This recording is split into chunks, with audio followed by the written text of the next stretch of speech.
Okay, hi everyone again. I'm excited to show you another version of how RPA can enhance your capacity. For many years, we've had a problem with onboarding new patients at our medical practice, and it was a very difficult process, a lot of back and forth because, uh, you want to get to know the person who you are going to see before you see the person, and that means, you want to get as much information upfront from the person before the visit so that you have a good sense of who you are dealing with. Otherwise, it becomes a very long and difficult procedure. That first visit, you could easily run up to an hour because you have so many questions to ask, getting to know the patient and their problems. So it has always been a problem because what we used to do was give them paper. They fill out paper and we find a way to get the paper into the EMR, right? That's electronic medical records, or if you like, the software we use to manage our practice, ERP. And you know, the other part is that after you get the PDF document in, you now have to start manually extracting the data. For example, you will read the document and say, "Oh, okay, this is who this patient is," and you kind of pick out the information that is important to you, all of which takes a lot of time because in the past nobody used to fill it out correctly, so there was a lot of back and forth. Sometimes you have to exchange the document several times before they get it right, and then after that you now finally get the proper document. Then you go ahead and check their insurance to see whether they're eligible, and if they're eligible, you now schedule them appointment. So it's a very long process, to cut it short. So after observing this for a while, I decided that, why don't we just make this an electronic experience?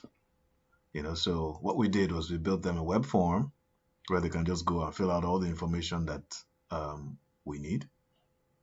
It's pretty busy, about 15 pages, as you can see, but we'll have a good sense of who we're dealing with. Now, you don't have to fill all 15 pages. It just depends on your conditions. For example, if you've not been hospitalized lately, you might not need to fill out 15. If you don't have pain in your body and you don't need pain management services, you will have a lot less pages. But all the information we need is on this form.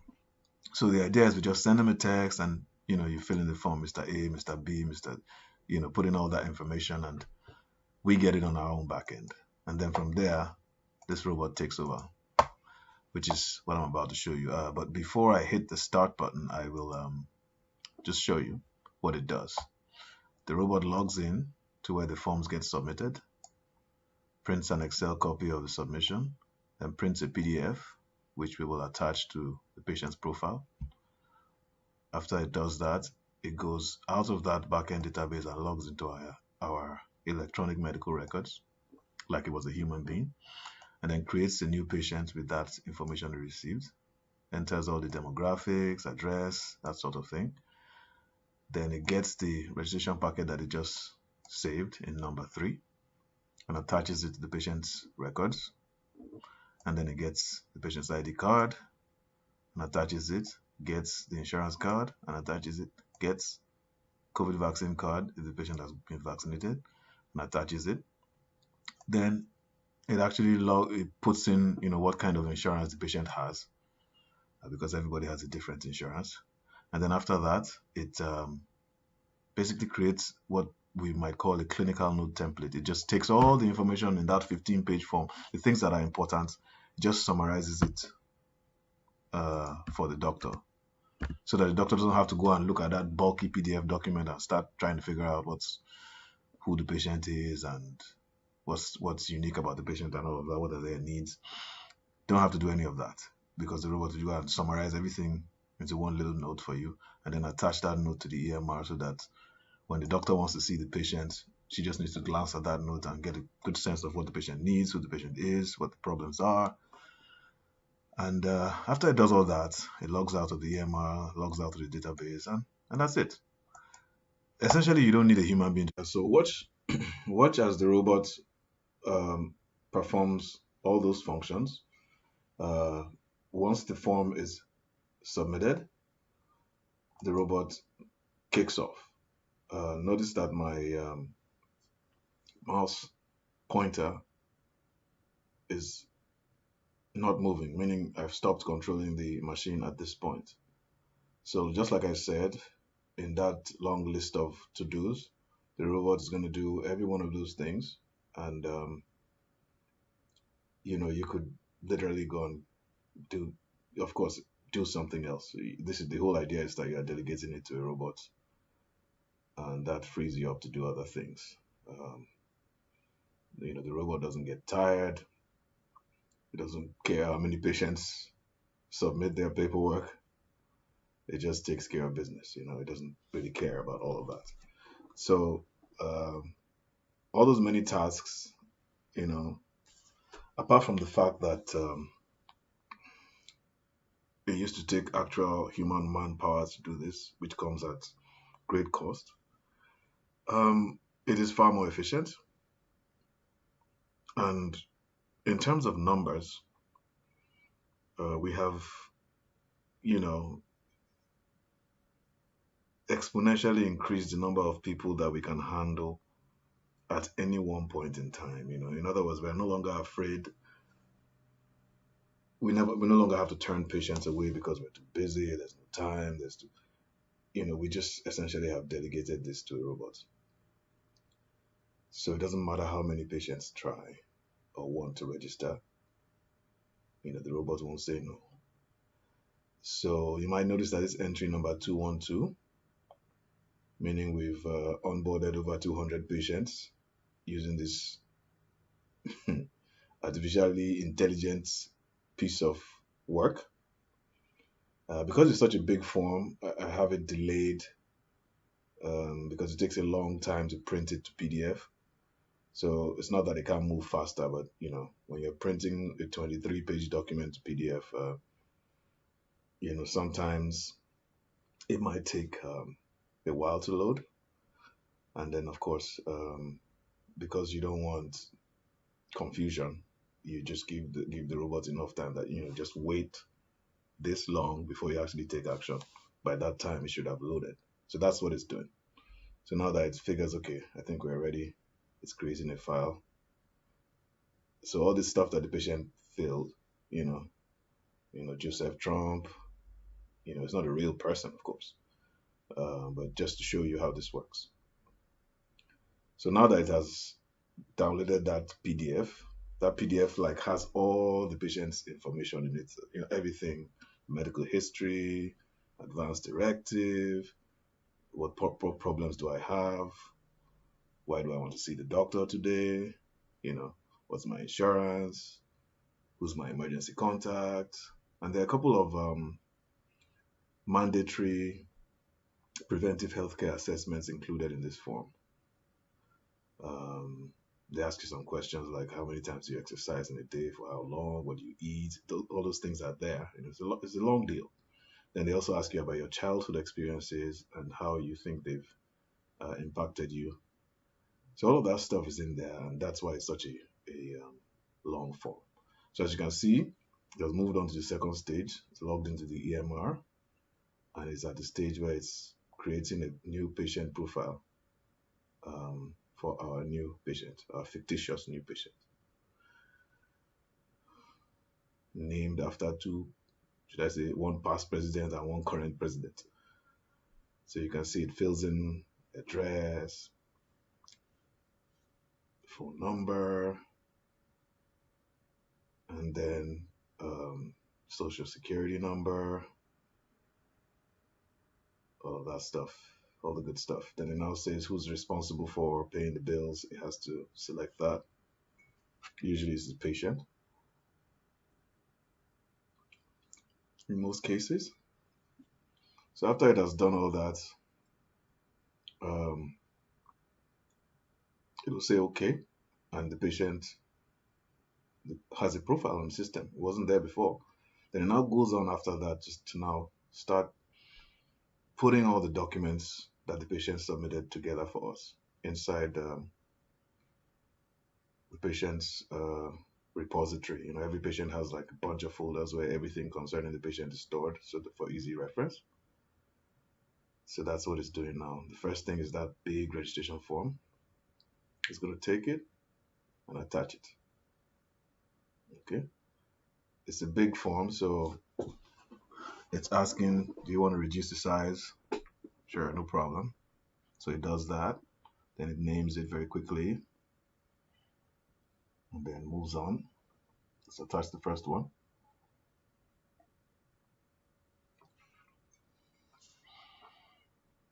Then it moves on now.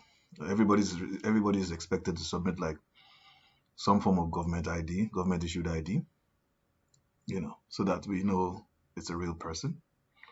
So the next thing it's going to do now is go and look inside the patient's web submission that, oh, if you submitted an ID, so I just used a fake card, of course, because it's not a real patient. So your ID might look something like that. So again, it takes a few moments to load up and to print it. And most times, though not always, you will have a situation where they submit front and back of a card. So it's smart enough to know that, okay, if it's one, if somebody just takes the picture of the front and sends it, no problem. Make one document and attach it. But if the person sends front and back, print each one individually, merge them together, and then add them as a single document because they represent the ID card to the patient's profile. So in this case, this person, I think, submitted two, front and back. It's going to do the same thing it just did. Print, that was the front, it printed. It's about to print the back.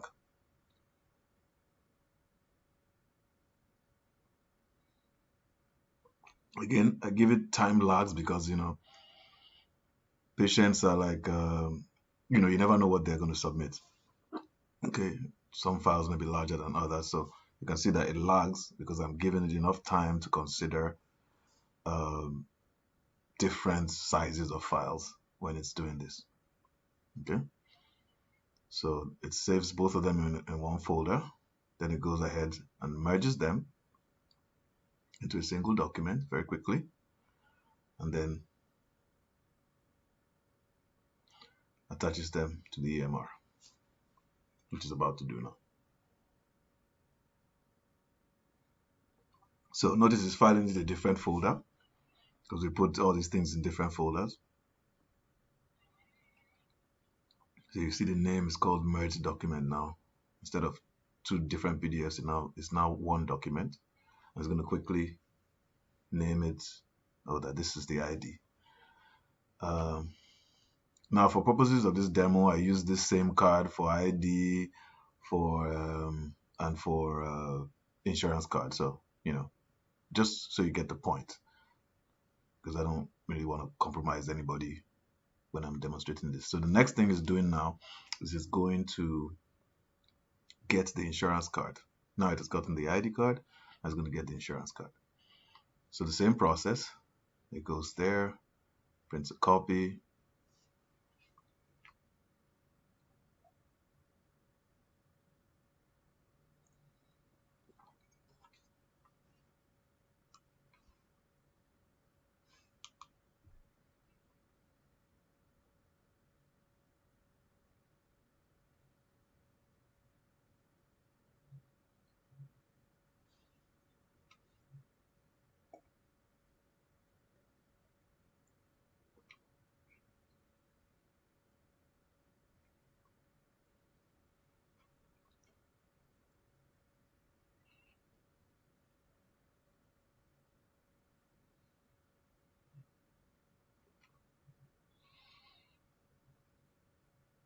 so front and back too.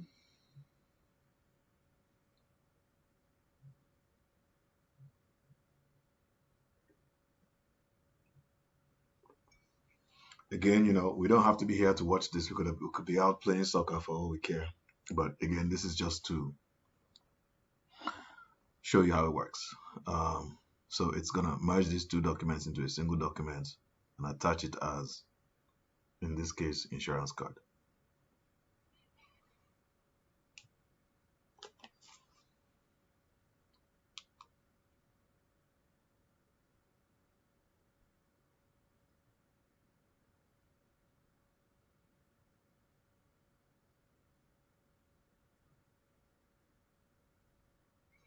So now it's going to check, did this person submit a COVID vaccine card?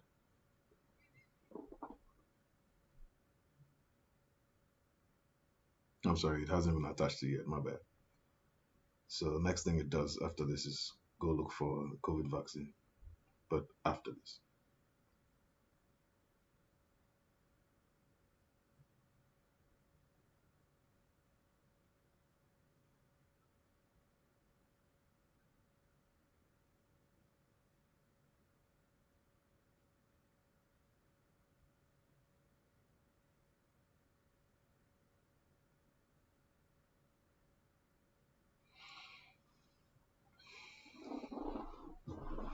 By now, you're getting the point that this is, um, there's just no way to get this done without somebody doing the job.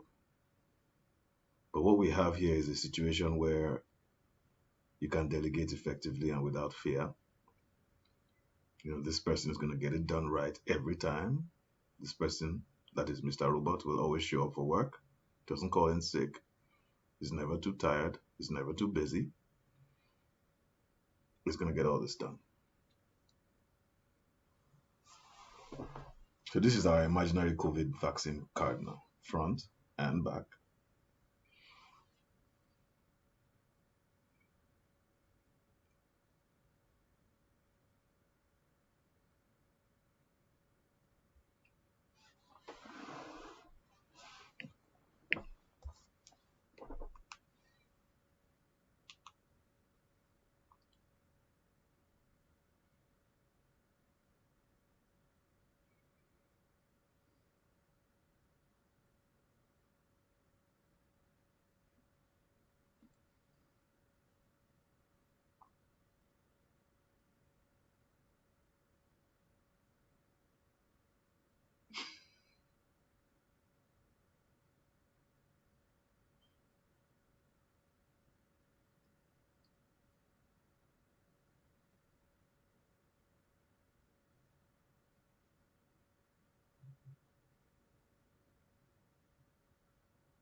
So it's attached all three documents that typically are, required from new patients. And the next thing it's going to do now is it's going to summarize for the doctor, who is this person.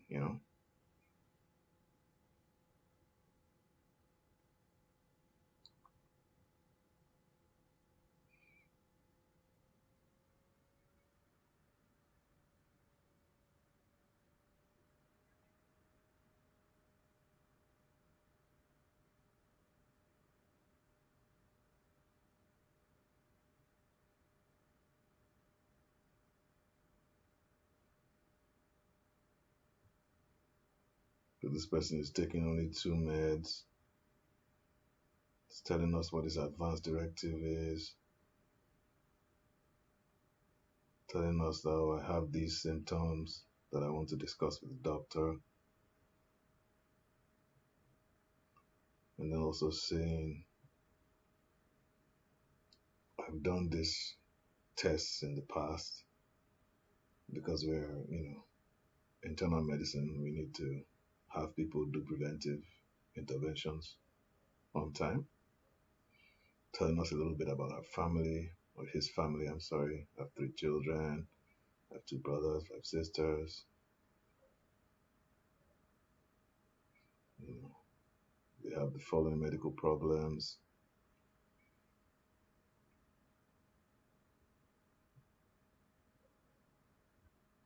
So now instead of the doctor going to dig into the file and into those folders that we attached and get the right file and start figuring out what exactly, who is this patient, the robot just pulls out all the salient information for her, and so she just has a snapshot right there, you know.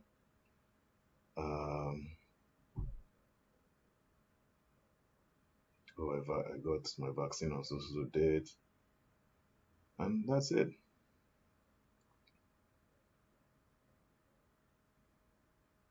So here we go, and it takes that summary and attaches it to the patient's profile so that instead of the document having, I'm sorry, instead of the doctor having to read through 23 long pages to try and figure out who's this person, she just has a nice little summary that she can look at in 5 minutes or less and get a good sense of what the person wants. As you can see, having hypertension, COPD, that sort of thing is what the problem is. And she already knows, okay, these are the medicines the person is taking. She knows all of that before the visit even starts. And so it's a very pleasant experience for everybody because there's less questions and more action. So the last thing it does before it finishes its job is like it'll put in the patient's insurance because everybody has slightly different coverage. Some even pay cash, but this our little example here is community health group insurance. Could be any, but doesn't matter to the robot. As long as it's provided, it's to register the patient with the right number. Say okay. Put in the signature date, which is today, that the person submitted. Okay. And then it starts to close everything. Okay, we're done here. Let me clean up my room and leave it the way I made it. So it logs out.